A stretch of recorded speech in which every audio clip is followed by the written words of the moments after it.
So what's good, YouTube? Welcome to my channel.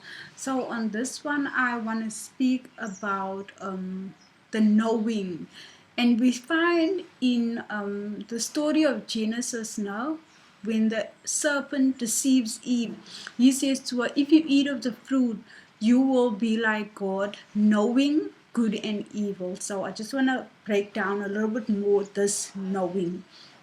So we know that knowing is basically to have knowledge, and knowledge is useful, but it can also be very dangerous. It's not wholly a good thing. So it's crazy also that we're living in the times now whereby it's known as the information age, where there's like infinite knowledge available.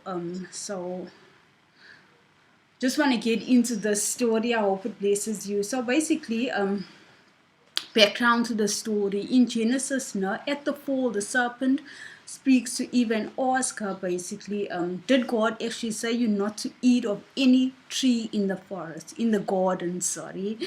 And she replies, we may eat of the fruit of the trees in the garden, but God says you are not to eat of the fruit of the tree that is in the midst of the garden, neither touch it, neither shall you touch it, lest you die.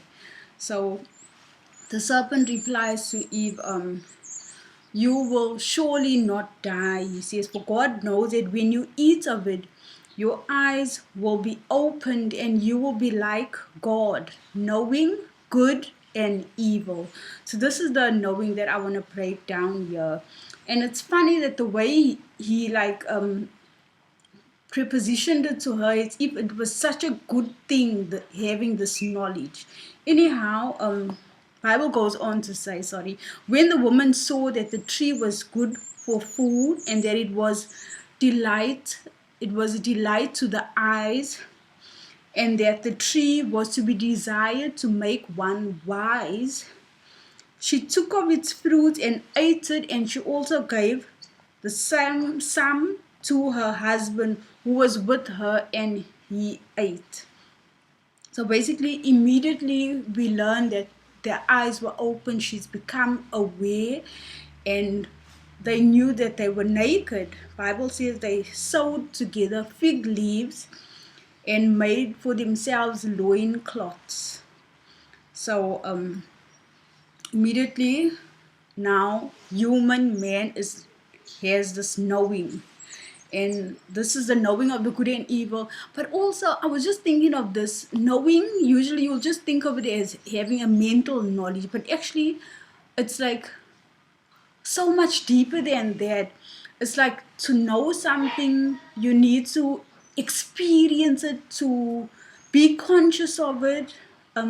Yeah, it's affecting your mental state, your physical body. This knowledge affects your physical body, and we know that the resulting in death, and affects the spiritual part of man.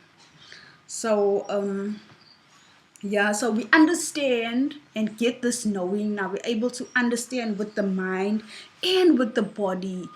And that is the Bible says understanding good and evil. So it's like we're able to understand now joy, the joys of birth, success, feelings of elation, and just general good vibes. As well as on the other side, there's like the heartache. We're able to know and experience heartache, bloodshed, violence, suffering, pain and suffering.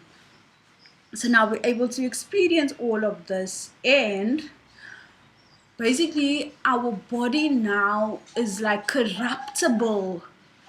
So from all these sensations that we experience, both good and bad, it pulls us ever closer to death.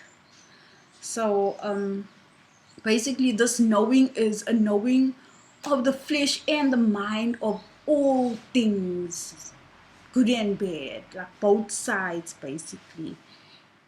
So the thing here about this knowledge, like God created us, and he called us good. So that tells that man is inherently good, as it said, but boy can be bad, and really bad. And I know this because I'm familiar with this. I recognize it in myself and others. So this is a knowing. I'm conscious of this. I understand it. I appreciate it. I perceive it. I see it. I sense it. I have knowledge of this. I realize this. I'm intimate with this knowledge of how bad man can be as a result. And in the story of Genesis 6 and 5, the Lord saw that the wickedness of man was great in the earth, and that every intention of the thoughts of man, thoughts of his heart, was only evil continually. So just look how we drifted with knowledge now as we entered into this new way of being, basically. But what I like and what gives me hope is that, in the story of Genesis, the story of Cain and Abel, they each brought their offerings basically to God. And Cain brought his, and God wasn't happy with his, but God was happy with Abel's one. And Cain was jealous there. And then the Bible says God said to him in verses 7, to Cain, if you do not do well, basically, sin is crouching at the door, and its desire is contrary to you, but you must rule over it, basically. So that's what God says. If you don't do well, sin is crouching at the door, and its desire is contrary to you. So that also tells that man is inherently good. And the last words here, God tells him, but you must rule over it. And that part blesses me so much, because he says that's what we're to do, and that means it is possible to do. And so yeah, that is just a little bit about the knowing of good and evil. And yeah, just let me know, basically, if this blessed you in any way. Like, comment, subscribe, and I'll see you on the next one. Me finding my higher voice. Peace out.